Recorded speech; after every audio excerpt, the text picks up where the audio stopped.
बहुत सारे लोगों को ये नहीं पता है कि मेरे एक नहीं बल्कि तीन तीन चैनल हैं और कोई और नाम से नहीं है बल्कि ट्विंस माई वर्ल्ड नेम से ही है। पहला चैनल है ट्विंस माई वर्ल्ड, दूसरा चैनल है ट्विंस माई वर्ल्ड केयर और तीसरा चैनल है twins my world baby care. तो आप प्लीज़ तीनों चैनल को ज़रूर विजिट करिए। और एक इंस्टा हैंडल मैं दे रही हूँ आपको twins_my_world। वहाँ पर बहुत सारी इन्फॉर्मेटिव वीडियोस मैंने शॉर्ट में बना करके डाले हैं और साथ ही साथ कुछ एंटरटेनमेंट भी करती हूँ जो कि मुझे बहुत ज़्यादा पसंद आता है, क्योंकि एक तरह की लाइफ मुझे पसंद नहीं आती है। थोड़ा सा लगता है कि जो मुझे पसंद है, जैसे सिंगिंग करना, डांसिंग करना मेरी बहुत ज़्यादा अच्छी पसंदीदा हॉबी है, तो मैं चाहती हूँ कि मैं वो भी करूँ। तो आपको वो साइड भी मेरा वहाँ पर दिखेगा, तो उसको देखना बिल्कुल मत भूलिएगा। तो यहाँ पर मैं डिस्क्रिप्शन में सारे जो लिंक्स हैं मैं डाल दूँगी, आप ज़रूर देख लीजिएगा।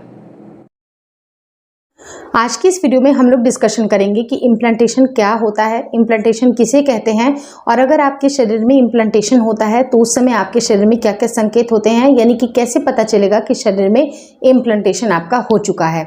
वीडियो काफ़ी इन्फॉर्मेटिव है, प्लीज शुरू से लेकर लास्ट तक जरूर देखिएगा। नमस्कार दोस्तों, मेरा नाम हर्षिता वर्मा है और आपका मेरे चैनल ट्विंस माई वर्ल्ड पे बहुत बहुत स्वागत है।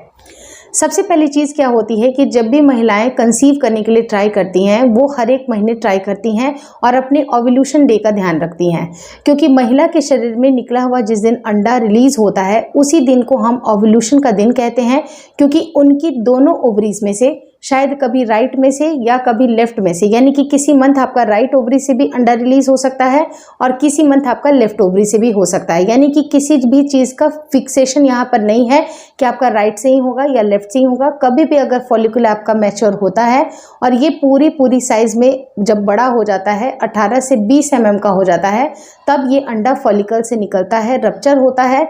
और जब ये रप्चर होता है उस टाइम को हम ओव्यूलेशन का डे बोलते हैं।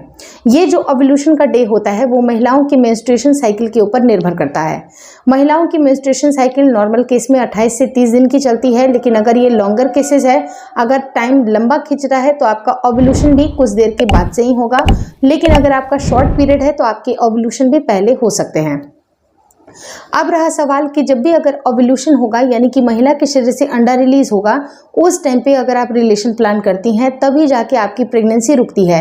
क्योंकि पूरे महीने अगर आपने रिलेशन प्लान किया लेकिन ओव्यूलेशन में आपने रिलेशन ही नहीं प्लान किया, या आपका अंडा एक दिन तक मौजूद था और उस टाइम पे मेल के सेल्स वहाँ पर अवेलेबल ही नहीं हुए, तो आपकी प्रेगनेंसी पूरे महीने ही नहीं रुकेगी, यानी कि वो डिस्कार्ड हो जाएगी।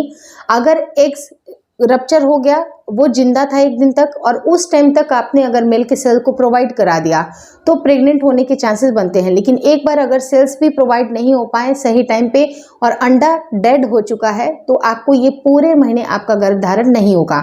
यानी कि नट सेल में आपको सिर्फ और सिर्फ ओव्यूलेशन डे के दिन का ख्याल रखना चाहिए। लेकिन ओव्यूलेशन डे के दिन ही अगर आप प्लान करिएगा तो ही प्रेगनेंसी नहीं रुकती है, बल्कि 2 से 3 दिन पहले और 2 से 3 दिन बाद भी आपको सेफर साइड के लिए रिलेशन जरूर प्लान करना चाहिए। अगर आप अपनी प्रेगनेंसी को कंसीव देखना चाहते हैं, अगर आप चाहते हैं कि आपकी प्रेगनेंसी जल्दी से जल्दी कंसीव हो, यही महीना अगर आपका पकड़ा जाए, तो आपको ज़रूरी है कि आप 2 से 3 दिन पहले से लेकर 2 से 3 दिन तक के बाद का भी समय आप रिलेशन ज़रूर प्लान करें। अब रहा सवाल होता है कि जब अगर आप सही टाइम पे रिलेशनशिप अपनाते हैं, जब अगर आप रिलेशनशिप में रहते हैं, तो मेल के जो सेल्स हैं अगर वो हेल्दी हैं, उनकी गुणवत्ता अच्छी है और जो फीमेल हैं उनके भी अंडे की क्वालिटी अच्छी है, तो इन दोनों का फर्टिलाइजेशन होता है। जब ये फर्टिलाइजेशन होता है तो एक छोटा सा ब्लास्टोसिस्ट बनता है।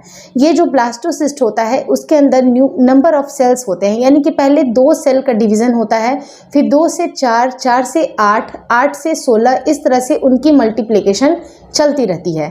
ये जब डिवाइड होते हैं एक ब्लास्टोसिस्ट के रूप में एक बॉल नुमा एक आकृति बनती है और ये बॉल नुमा आकृति आपके यूट्रस में एक स्पेस को ढूंढती है। जब ये स्पेस को ढूंढती है जहाँ पर यूट्रस में एक गद्देदार परत बनती है जो कि आपके प्रोजेस्टेरोन के लेवल से बनता है, क्योंकि जितना अच्छा आपका प्रोजेस्टेरोन का लेवल होगा, आपके ब्लड की क्वालिटी अगर अच्छी होगी और आपकी ओवरऑल हेल्थ अगर अच्छी होगी, जिससे कि आपकी यूट्रस की जो थिकनिंग है वो काफ़ी अच्छी बने रहे, तो आपका इम्प्लांटेशन भी सक्सेसफुल होगा। अब जो ये इम्प्लांटेशन है इसका ये मतलब होता है कि जो नन्हा सा जो ब्लास्टोसिस्ट जो भ्रूण है जब आपके गर्भ में रोपित होता है, उसी प्रोसेस को हम इम्प्लांटेशन बोलते हैं। यानी कि ये जो इम्प्लांटेशन का जो टाइम होता है वो बिल्कुल एक ऐसा समय आप मान लीजिए जैसा कि आप एक गमले में पौधे को रोपित करते हैं या बीज को रोपित करते हैं। उसी तरह का एग्जाम्पल आपको समझना है कि वो जो गद्देदार जो परत है वो होती है मिट्टी की एक मोटी परत, और उसके अंदर जो बीज आप डालते हैं यानी कि ब्लास्टोसिस्ट को आप आरोपित कर रहे हैं, उस टाइम पे जब ये आरोपण होती है तब ही जाके आपका गर्भ रुकता है, क्योंकि उसके पहले तक आपका सिर्फ और सिर्फ फर्टिलाइजेशन होता है। लेकिन जैसे ही एक हफ्ता बीत जाता है, जब वो ब्लास्टोसिस्ट के रूप में आपके यूट्रस पे चिपकता है, तभी जाके इम्प्लांटेशन होता है। और ये जो इम्प्लांटेशन का टाइम है वो आपका पीरियड के 20वें दिन के बाद से कभी भी हो सकता है। कुछ महिलाओं के अगर ओव्यूलेशन जल्दी होते हैं तो 20वें दिन या 21वें दिन ही इम्प्लांटेशन हो सकती है। कुछ के अगर 13वें, 14वें या 15वें तारीख तक अगर ओव्यूलेशन हुआ, उसके बाद उनका फर्टिलाइजेशन हुआ, तो उनको करीब 22 से 24 दिन भी, उसके बाद 24वां दिन भी लग सकता है। यानी कि जो ओवरऑल आपको समझना है कि पीरियड के 20वें दिन के बाद से कभी भी आपका किसी भी टाइम पे इम्प्लांटेशन यानी कि आरोपण हो सकता है। इसी आरोपण को आपको समझना है। शरीर में बहुत सारे संकेत होते हैं जो कि आपके आरोपण को दर्शाते हैं। पहला संकेत क्या होता है कि आपके बेसल बॉडी टेम्परेचर में भी फर्क आती है, थोड़ा आपको फीवरिश फीलिंग लग सकती है, या आपके पेट में हल्का फुल्का क्रैम्प जैसा भी महसूस हो सकता है। लेकिन ये जो क्रैम्पिंग होती है ये आपको किसी एक पार्ट में महसूस होगी, यानी कि अपने पेड़ों के किसी एक पार्ट में महसूस होगी, चाहे तो राइट में भी हो सकता है या तो लेफ्ट में भी हो सकता है, लेकिन पूरे एब्डोमेन में आपको दर्द नहीं होता है। तो इस बातों को अच्छी तरह से आपको समझना चाहिए। जब अगर आपका इम्प्लांटेशन सक्सेसफुल हो जाता है, जब अगर आपकी प्रेगनेंसी का पहला कदम स्टार्ट होता है, तो आपका शरीर भी आपको बहुत सारे संकेत देता है, जो कि कुछ संकेत ऐसे होते हैं जो कि आपको पीरियड मिस होने से पहले मिलते हैं, और कुछ संकेत ऐसे होते हैं जो कि पीरियड मिस होने के बाद भी चलते हैं, और वो आपकी क्लियर कट प्रेगनेंसी के सिम्टम होते हैं। लेकिन कुछ सिम्टम जो कि आपको पीरियड के पहले नजर आते हैं वो कुछ हद तक PMS भी हो सकते हैं, यानी कि मेंस्ट्रुएशन साइकिल आने के पहले भी कुछ ऐसे लक्षण होते हैं जो कि बिल्कुल प्रेगनेंसी से मैच करते हैं। लेकिन उन डिफरेंसेस को समझना आपको ज़रूरी है। लेकिन नटसेल में आप इतना जान लीजिए कि अगर आपके पेट के निचले हिस्से में अगर आपको हल्की हल्की सी मरोड़ हो रही है, क्रैम्पिंग हो रही है, और किसी एक साइड में अगर आपको पेन हो रहा है, बिल्कुल हल्का माइल्ड सा क्रैम्पिंग हो रहा है, तो वो आपकी इम्प्लांटेशन हो सकती है। और इम्प्लांटेशन करीब 90% एकम्पनीड होती है हल्की सी ब्लीडिंग को लेके, यानी कि 1 से 2 बूंद अगर आपकी ब्लीडिंग की हो भी जाती है तो उसे आप इम्प्लांटेशन बोलेंगे। लेकिन अगर वहीं पर अगर आपको क्लियर कट अगर आपका ब्लड आ जाता है, ज़्यादा ब्लड आ जाता है, तो इसको आप पीरियड मानेंगे, क्योंकि ये पूरी तरह से पीरियड ही है।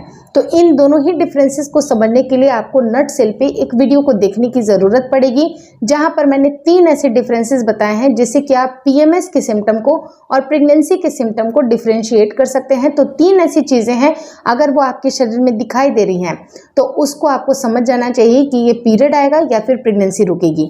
अब रहा सवाल कि जब अगर आपको पीरियड के जो आपको अगर मान लीजिए कि PMS के लक्षण आ रहे हैं, तो आप ये इसको सोच के निराश हताश मत होइए, अगले महीने के लिए ट्राई करिएगा। लेकिन अगर ये प्रेगनेंसी के लक्षण हैं तो कुछ संकेत आपको पहले से शरीर देने लगता है, जो कि आपके पीरियड मिस होने के बाद से भी आपको फील होता है। उसके बारे में अलग से मैंने आपको एक टॉपिक बनाया हुआ है कि 10 लक्षणों से आप कैसे पता करेंगे कि आप प्रेग्नेंट हैं। तो उस वीडियो की यानी कि दोनों वीडियो की लिंक मैं स्क्रीन पे ड्रॉप करूंगी, आप उसको बिल्कुल मत देखना भूलिएगा। Thank you so much for watching twins my world.